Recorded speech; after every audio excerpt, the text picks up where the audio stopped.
These people got screwed over by their pensions. It's freaking disgusting. It's despicable.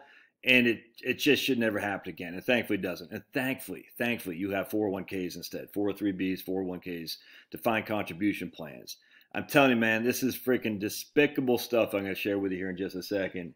And people say it's not like that anymore. Okay, the same people say it's not like that anymore. The same people say we got to go back to the way it was. And I'll get in all this here in just a second, man. Oh, be grateful for your 401k. Be grateful. That's a scam. It's a 201k, blah, blah, blah, blah. Oh, so frustrating. So frustrating. Be grateful for it because your 401k is your money. It follows you once you're vested. And I think vesting, you shouldn't have to wait 2 to 5 years for vesting. I'll go into it. It should be yours immediately.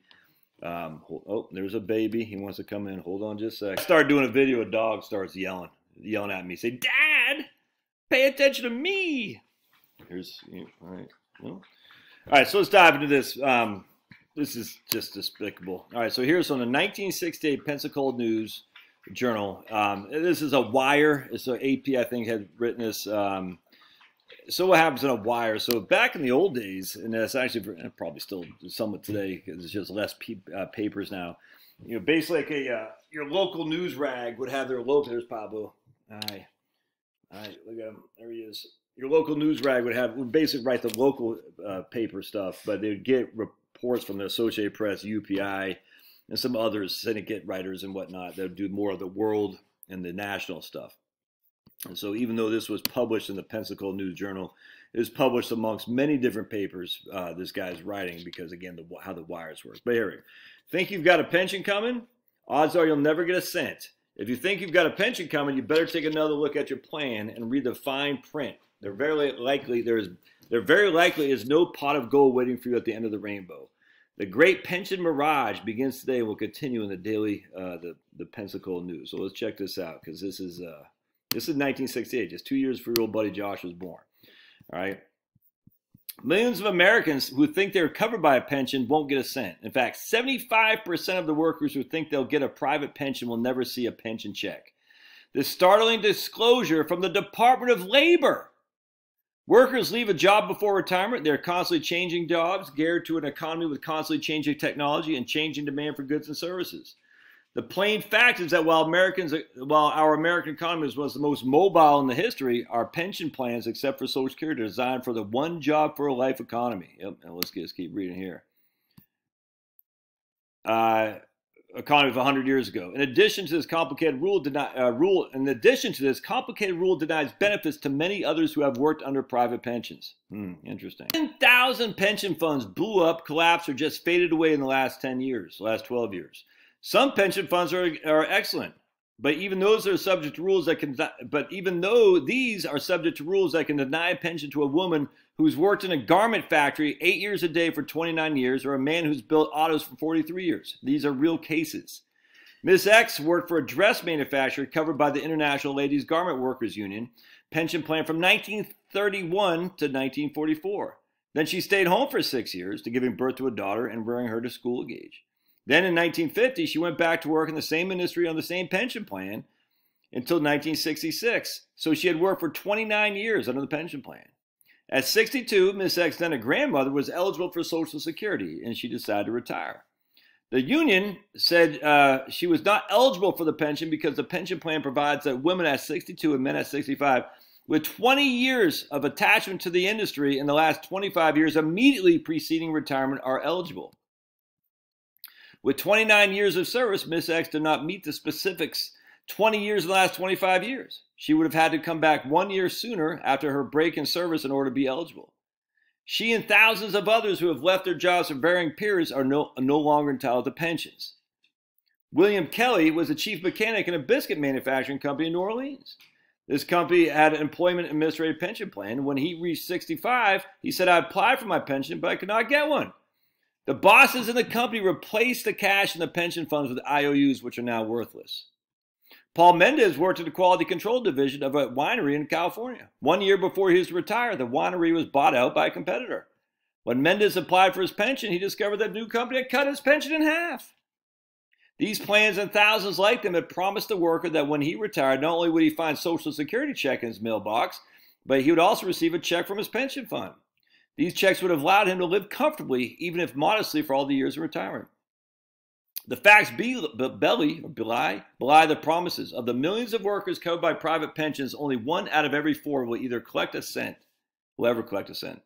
The other 3, some of whom may participate in pension plans all their working years, will get absolutely nothing. They will have to struggle on with inadequate Social Security checks, gifts from the children, and public welfare, 100%. Consider this. The DOL, the U.S. Department of Labor, predicts that by 1980, pension plans will cover 42 million Americans have assets over $225 billion. This will be an amount greater to the assets of all the life insurance companies in the country combined.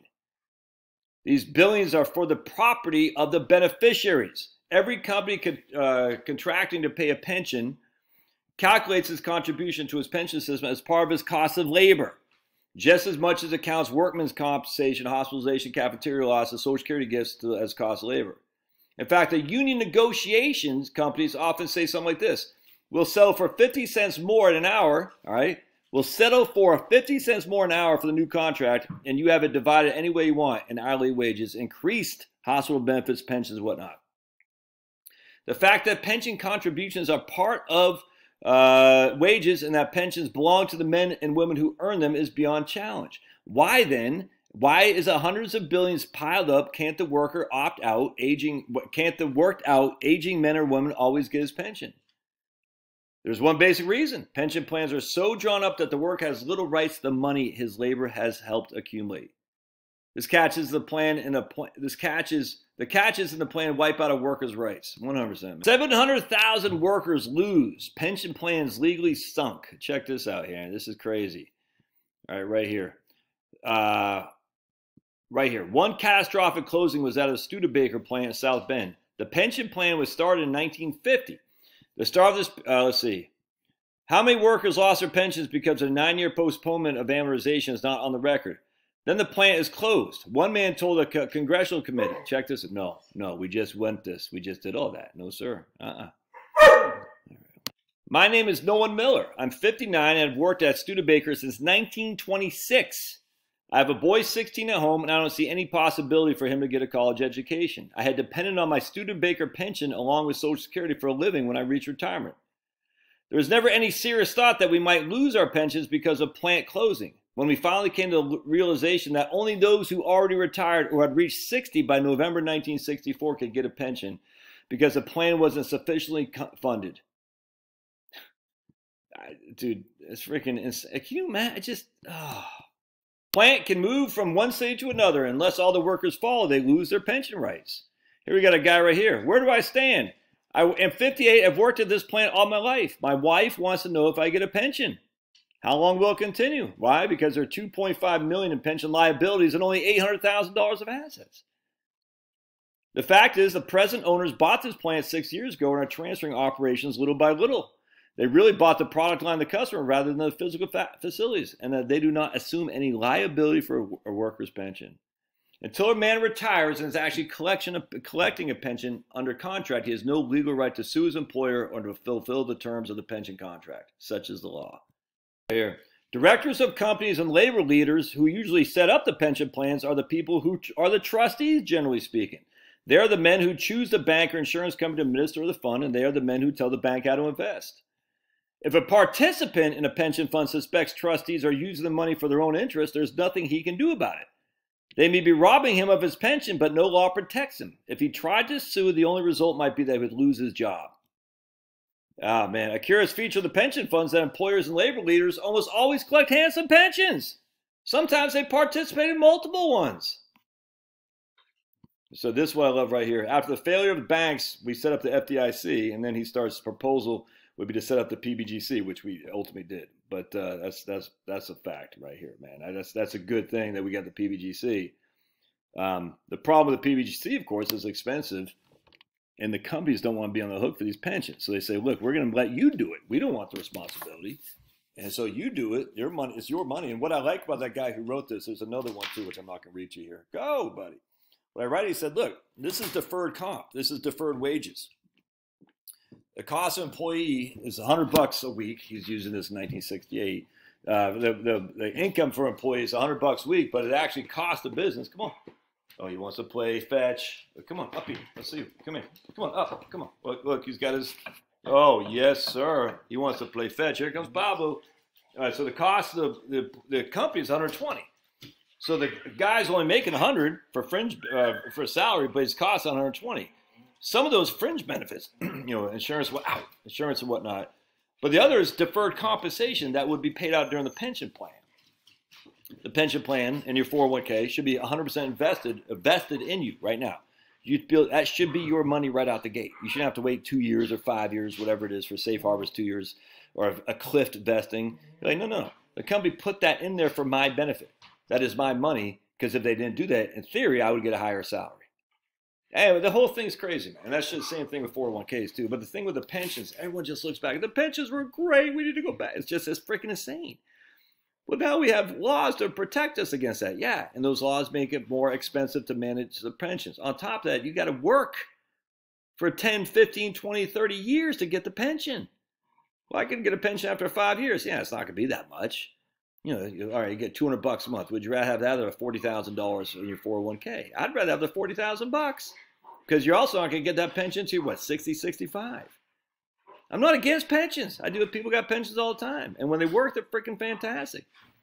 The problem is there's not this panacea back in the old days that is so much better than it is today. And we'll just read it again real quick and we'll show you what I'm talking about. George Barash, he was the head of 2 labor unions, the Allied Trades Council and Teamsters, which had 8,000 members. These unions had a combined assets of $4 million. The trust agreement for the pension governing this fund rivaled only Swiss cheese in regard to loopholes. It did not restrain Barash from transferring all the money in this pension plan into 2 foundations, one in Puerto Rico and the other in Liberia. And he had complete control over both of these foundations. As soon as the transfer was completed, not one member of these 2 unions could ever collect a cent in pension money. Not one. Under existing law, the Department of Labor, the Department of Justice, the IRS, the state of New York had no legal means to stop him. When we asked about it, the senator said, I respectfully declined the answer that I might incriminate myself. Despite all the furor caused by the hearings, he still managed to acquire for himself a pension amounting to $54,000 a year. This is in 1968. Check this guy out. We got Gus Y, a Teamster, was told when he went to work that he would get a pension of $200 a month. But when he retired, he only got $135. He asked the business agent to withdraw his retirement so he could go back to work, but he was refused. And so with his pension, because he could go back to work, he lost his house and his car. Luis was a loom worker in Falls River, Massachusetts, was fired the day before the plant closed down and a few days before his 65th birthday, when he would have been entitled to the full pension. He sued, but the courts ruled he was not entitled to the pension. Fred W. was a member of Midwest Painters Union for 38 years. When he retired, the union gave him a pension of $30 a month. At a union meeting, he was critical of the investment practices of the pension trustees. They re-examined his pension claim, and on that grounds, they found he spent 3 months in Florida 1 year and did not pay his dues. Thus, they revoked his tiny pension. There are thousands of such cases, all building pension funds to greater size. Whose money is this? And why is it being misused? That's crazy, man. I think we got one more. Yeah, Max X, a painter and a union member for 40 years, couldn't find a job in New York City, so he went to Westchester County for 3 years. When he returned to New York, he discovered he had lost all his pension rights when he took a job in an adjoining county. Dude, I'd rather have control of my money. Even if I put it in the bank, at least I'll be keeping up with inflation. I tell you, being in control of your own money is a hell of a lot better than letting these guys do it. That's for sure. But now we got the PBGC. Okay. Anyway, don't look back in the past and say the glory days. It's just wrong in every stretch of the imagination. These people got screwed. I don't know what happened to them. Thank the good Lord we got Social Security. Don't wish for the past. All right. Love to hear your thoughts. God bless. See you.